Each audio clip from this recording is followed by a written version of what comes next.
नुसतं police station सुरू आहे. जंगलाच्या हाताखाली पोलीस सांगा, गेवराई पोलिसांनी आज मोठी कारवाई केली. किती तलवारी ताब्यात घेण्यात आलेल्या, किती आरोपी, आणि या पाठीमागे गणपती उत्सव असेल, ईद मिलाद असेल किंवा निवडणुका असतील, याचा काही कट कार्यस्थान आहे का? पोलीस अधीक्षक म्हणून काय सांगा? नमूद दिनांक 14/9/2024 रोजी काल पोलिसांना मिळालेल्या गोपनीय माहितीवरून आपण राष्ट्रीय महामार्ग 52वर एका गोपनीय माहितीवरून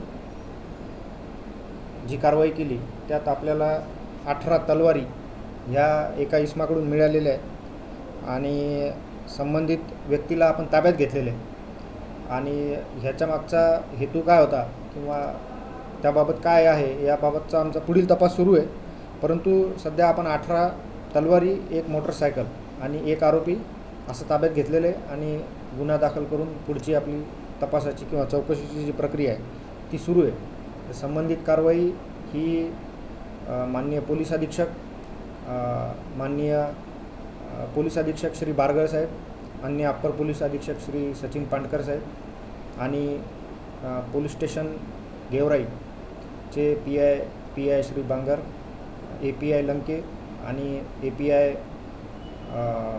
जंजाळ यांनी आणि त्यांच्या टीमनं पार पाडलेली आणि या संबंधित घटनेचा पुढील तपास सुरू आहे. या कारवाईमध्ये आणखी काही आवश्यक शक्यता आहे?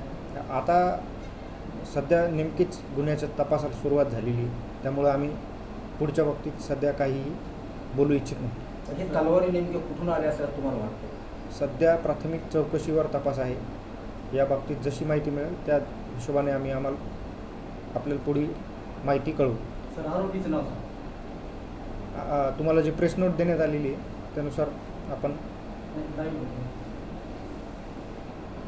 भगवान फकीरा पवार, राहणार हिरापूर या ताब्यात घेतलेला. तलवारी विकल्यात का? मी तेच म्हणतोय, आता सध्या प्राथमिक तपास सुरू आहे. जोपर्यंत आम्ही पूर्ण तपास संपेपर्यंत पुढील भाष्य करणं उचित होणार नाही. ठीक आहे.